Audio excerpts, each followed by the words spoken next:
Hello friends, good morning. গৃহিণীর টুকিটাকি আরও একটি নতুন ব্লগে তোমাদের সবাইকে ওয়েলকাম। আশা করছি তোমরা সবাই ভালো আছো। তো গতকালকে রাত্রে না প্রচুর বৃষ্টি হয়েছে, একদম পুরো বর্ষাকালের বৃষ্টি যেমন হয় তেমন ঝাঁপিয়ে বৃষ্টি হয়েছে। আর আজকে বেশ অনেকগুলো ফুল ফুটেছে, আর শীতটা যেহেতু কমে গেছে সেই জন্য না ফুলের সাইজগুলোও বেশ বড় বড় হয়ে গেছে। এতদিন প্রচণ্ড ঠান্ডায় যেমন একদম গুড়ি গুড়ি সাইজের ফুল ফুটছিল, তো সেই তুলনায় ফুলগুলো বেশ অনেকটাই বড় বড় ফুটছে। অনেকগুলো চন্দন কালারের ফুল ফুটেছে। আর এখনও ওয়েদারটা ক্লিয়ার হয়নি, বাইরেটা পুরো একদম মেঘলা, তার সাথে হালকা হালকা কুয়াশাও রয়েছে। তো আজকেও সারাদিনে রোদ্দুর বেরোবে বলে মনে হচ্ছে না। তো যাই এবারে ঘরের দিকে, যে ঘরের কাজকর্মে হাত লাগাই, কারণ ঘরের কাজকর্ম এখনও সেইভাবে কোনো কিছুই শুরু করা হয়নি। নিচ ওপর সমস্ত কাজকর্মই বাকি রয়েছে।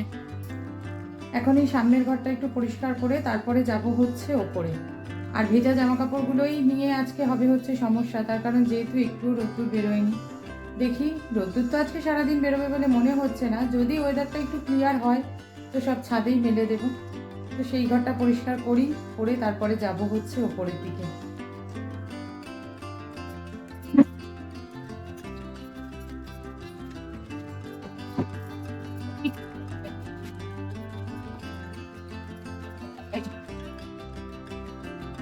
হয়ে গেছে নিচের এই ঘরটা পরিষ্কার করা। ভেবেছিলাম আজকে সোফার ঘরটা চেঞ্জ করব না, কিন্তু তারপরে আবার ভাবলাম যে না থাক, করেই ফেলি। এই ফার্নিচারটাও ঝেড়ে পুছে পরিষ্কার করে নিয়েছি। জামা কাপড় ছিল কতগুলো এই ঘরে দলা করা, সেগুলোও সব ভাঁজ করে নিয়েছি। এবারে যাব হচ্ছে উপরে। ওপরে এসে জামা কাপড়গুলো সব মেলে দিলাম। হালকা হালকা একটা হাওয়া দিচ্ছে। শাড়িগুলো দুতার করে দিয়েছি, তো শাড়িগুলো হয়তো শুকিয়ে যাবে, তবে বাদবাকি জামা কাপড়গুলো শুকাবে না, ওই যেটুখানি টানে সেইটুখানি। আর এখন এই ড্রয়িং রুমটা একটু গোছাবো। এই যে আমার ছেলে সমস্ত তাকিয়া টাকিয়া সমস্ত কিছু দিয়ে এক জায়গায় পাহাড় করে রেখে দিয়েছে, বই খাতাপত্রও তাই। এই ড্রয়িং রুমটা একটু গুছিয়ে বিছানাটা তুলে তারপরে নিচে যাব।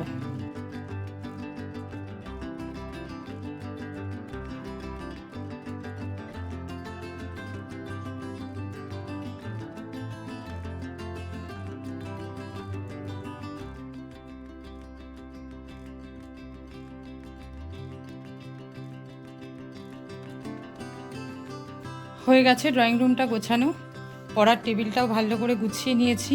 এই ওপরে এসে ড্রয়িং রুমটা গোছাতেই না আমার অনেকটা সময় চলে যায়। তো হয়ে গেল ওপরের ড্রয়িং রুমের কাজ, এবারে শুধু বিছানাটা তুলে নিলেই হয়ে যায়।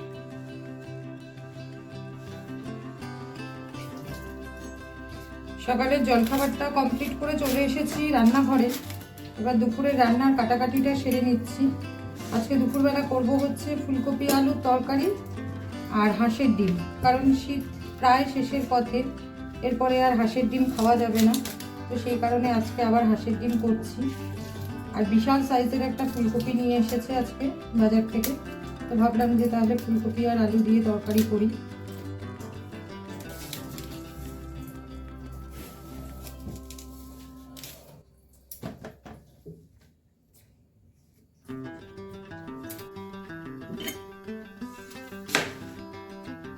আলু ফুলকপিটা কাটা হয়ে গেছে, এবারে ডিমের জন্য পেঁয়াজটা কেটে নিচ্ছি।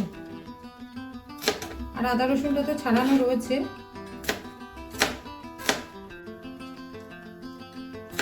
আর ওদিকে বাইরে হঠাৎ করে নেমে গেল বৃষ্টি, মেঘলা মেঘলা করে আসছিল। তো ভাবলাম যে কোথাও এক্ষুনি নামবে না, তো আমার মা আর আমার ছেলে গেছে দৌড়ে ছাদে জামা কাপড়গুলো তুলতে। আর জামা কাপড়গুলো তুলতে যে আমার ছেলে একটু ভিজেই গেছে। তো বললাম যে এই ওয়েদারে ভেজা, মাথা ভেজা থাকলে জ্বর চলে আসবে, কারণ এত বাজে ওয়েদার। তো সেই জন্য ওকে বললাম যে তুই তাহলে একবারে স্নানটা করে নে, তাহলে মাথায় জল বসবে না, তাহলে আর ঠান্ডা লাগার ভয়টাও থাকবে না।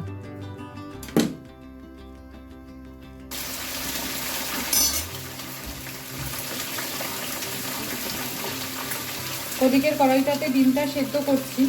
আর হাঁসের ডিমটা সেদ্ধ করতে যেহেতু একটু সময় লাগে, সেই জন্য ভাবলাম যে তাহলে এদিকে আর একটা কড়াইতে ফুলকপিটা বসিয়ে দিই, তাহলে আমার রান্নাটা তাড়াতাড়ি শেষ হয়ে যাবে।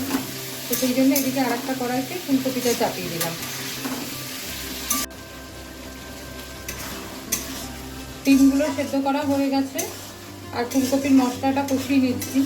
ফুলকপির মশলাটা কষিয়ে নিয়ে ফুলকপিটা ঝোল দিয়ে মানে ফুলকপিটায় জল দিয়ে তারপরে ডিমগুলো ছাড়িয়ে নেব।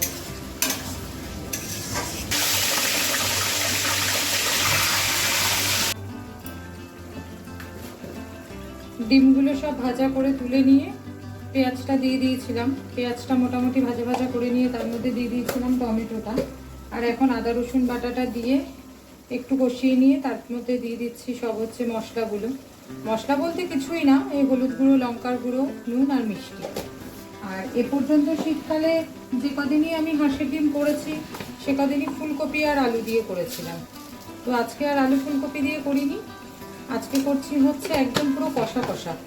আজকে ডিমে আলুও দিচ্ছি না, কারণ ডিমে আলু দিলে না ডিমের একরকম টেস্ট হয়, আর শুধু পেঁয়াজ রসুন দিয়ে কষা কষা করে ডিম করলে আর একরকম টেস্ট হয়। তো আমার বরের তো আলু ছাড়া একদমই পছন্দ না। ডিমের ঝোল হোক, মাছের ঝোল হোক, যাই হোক না কেন সেসব তরকারিতে আলু না থাকলে খেতে একদমই পছন্দ করে না। কিন্তু আমি বলেছি যে আজকে হাঁসের ডিমটা একদম একটু বেশি করে পেঁয়াজ রসুন সমস্ত কিছু দিয়ে একদম কষা কষা করে করব, একটু ঝাল ঝাল করে। আর এমনিতেও হাঁসের ডিমে একটু পেঁয়াজ রসুন বেশিই লাগে, আর আজকে একটু বেশি করে পেঁয়াজ দিয়েছি মানে যাতে গ্রেভিটা একটু বেশি হয়। আজকের ডিম কষাটা একদম আমার মনের মতো করে করছি, মানে আমার না আলু ছাড়া ডিম কষাটা খেতে বেশি ভালো লাগে।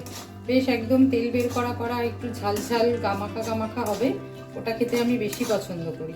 তো আজকে আলু না দিয়ে একদম আমার মনের মতো করে রান্না করছি হাঁসের ডিম কষাটা। ডিমের ঝোলটা ফুটে উঠেছে, ভেজে রাখা ডিমগুলোও সব দিয়ে দিয়েছি এর মধ্যে। এই হচ্ছে বাইরেটার অবস্থা।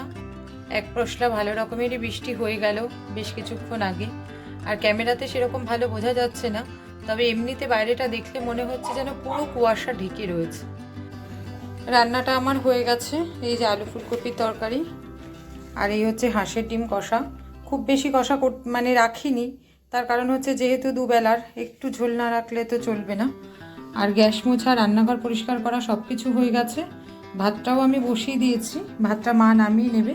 আর আমি চলে যাচ্ছি স্নানে, কারণ আজকের যা ওয়েদার তাতে যত তাড়াতাড়ি স্নানটা সেরে আসতে পারবো ততই ভালো। দুপুরের পর থেকে আবার অনেকটা সময় পার করে তোমাদের সাথে দেখা করছি। সন্ধেবেলা চা খাওয়া হয়ে গেছে, আর এখন প্রায় ওই 9:30 মতন বাজে। মা আমাকে দিল একটু মুড়ি চানাচুর। আসলে মা এখানে থাকলে না এই সন্ধেবেলা একটু মুড়ি টুড়ি মা এগুলো দেয়, আর আমি একা একা এইসব আমার নিতেও ইচ্ছা করে না গুছিয়ে গাছিয়ে, যার জন্য খাওয়াও হয় না, খাইও না। তো মুড়ি চানাচুর খাওয়ার পরে একটু তো চা না হলে চলে না, তো সেই জন্য মা বললো তাহলে কি একটু চা করবো। আমি বললাম করো, তাহলে তো খুব ভালোই হয়।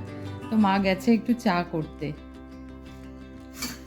চলে এসেছি রান্নাঘরে, রাতের খাবারটা দেবো বলে ভাতটা মা করেছে, আর আমি সব খাবার দাবারগুলো গরম করে ভাতটা বাড়ছি এখন।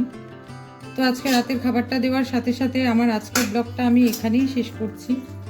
আমার আজকের ব্লগটা যদি তোমাদের ভালো লেগে থাকে তো ব্লগটাতে একটা লাইক করে দিও, আর কমেন্ট করে অবশ্যই জানিও আমার ব্লগগুলো তোমাদের দেখতে কেমন লাগছে। যদি ভালো লেগে থাকে তো আমার চ্যানেলটাকে অবশ্যই সাবস্ক্রাইব করে নিও। আজকের মতন টাটা, গুড নাইট।